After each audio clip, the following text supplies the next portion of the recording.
I will always support African Americans in wanting to gatekeep their culture because the erasure is real. What's up?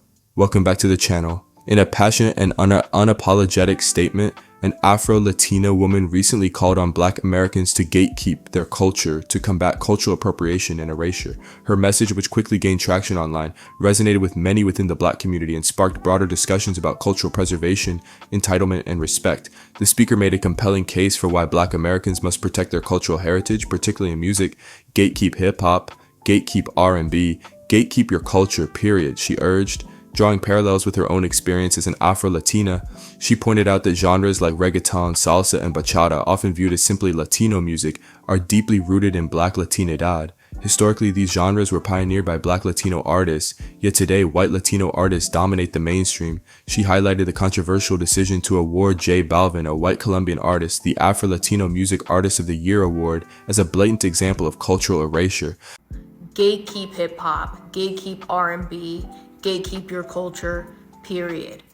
As an Afro-Latina, trust me, I know firsthand the erasure is real. For context, Latino music such as Reggaeton, Salsa, Bachata, just to name a few, are historically Black Latino music. They have their roots in Black Latinidad. And as a result, the artists that used to have the biggest impact and largest visibility in these genres were Black Latino artists. Fast forward to today, the artists with the biggest impact and the largest amount of visibility in these genres are white Latino artists. It's so bad that they have started to play in our faces. They gave J Balvin about 2 years ago Afro-Latino Music Artist of the Year award. This conquistador Cruz, this direct descendant of Christopher Columbus, accepted and was awarded Afro-Latino Music Artist of the Year award. I will never let this go. Now, I'm not saying we don't have Afro-Latinos that are very, popular today still in these music genres, as we should, but they do not have the impact nor the visibility that the white Latino artists in these genres have began to receive. It has gotten so bad that there are now Spaniards winning Latino Music Artist Awards. Spaniards. And it's honestly just so sad to see the erasure in fucking real time. Our music, we had salsa songs that would sing about, the impact of slavery in Latin America. We used to have music that would sing about and talk about the beauty of Black Latina women.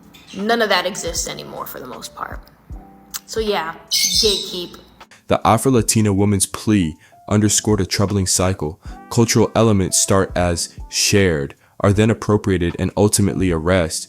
This pattern, she argued, is not new. From Elvis Presley co-opting Black music to modern instances of blackfishing, the exploitation of Black culture has been ongoing. She highlighted how even hairstyles, such as braids, which have roots in resistance and survival during slavery, are often stripped of their significance when adopted by non-Black individuals. It's not just hair, she reminded viewers. These styles helped us escape slavery. Her call for gatekeeping is not about exclusion, but about setting boundaries to protect cultural integrity. She critiqued the entitlement of those who feel they have a right to access and profit from Black culture without understanding or respecting its origins. When you say all cultures are meant to be shared, it shows your entitlement, she explained. When you say all cultures are meant to be shared, it just shows your entitlement. Because you feel like you have the right to access every single part of every single culture, regardless of how sacred or culturally significant it is.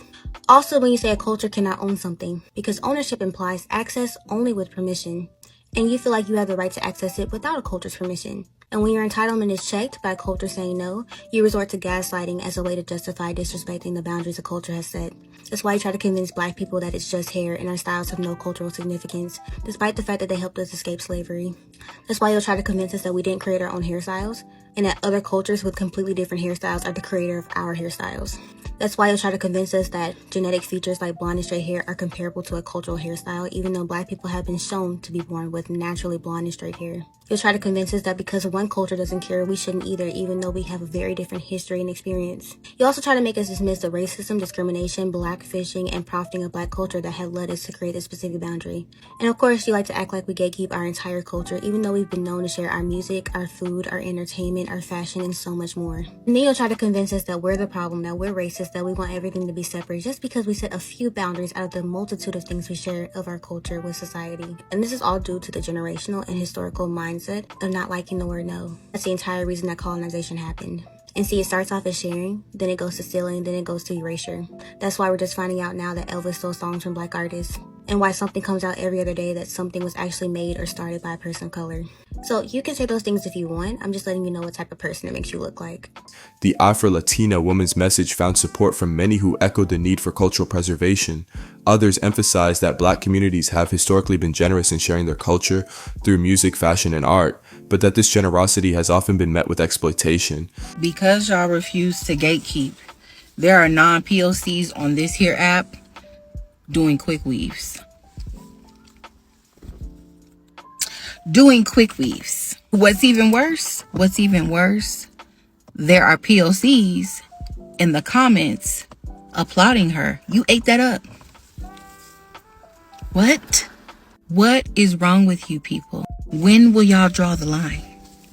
Y'all remember how the Italian girls came together when they tried to gentrify mob wives? Boy, they came together so quick. But y'all on here on this app letting them do quick weaves. Where do we draw the line? I'll never forgive y'all. I will never forgive y'all. And I just feel like we're gonna die with nothing. We can't even keep our own culture. You guys give away everything. Damn. Setting boundaries is an act of respect, not exclusion. It's essential to honor the significance of cultural expressions and traditions rather than reducing them to trends. True appreciation of culture involves recognizing its origins and giving credit to the communities that created it. This includes supporting Black artists, creators, and businesses. Gatekeeping is a form of cultural preservation. It ensures that cultural elements remain connected to their roots and are not diluted or erased by mainstream appropriation. The comparison to Italian Americans highlights the power of collective action. Black communities must unite to protect their cultural legacies and push back against appropriation. This conversation is a reminder that cultural appreciation must come with respect, acknowledgement, and accountability. Black culture is not a buffet for others to pick from without understanding the history and struggles behind it. Gatekeeping is not about keeping others out. It's about ensuring that Black culture is preserved, honored, and respected. It's about saying no to exploitation and yes to cultural dignity. As the Afro-Latina woman passionately put it, we can't even keep our own culture. You guys give away everything. Her message is clear. The time to draw the line is now. Black culture must be protected, not just for today, but for future generations.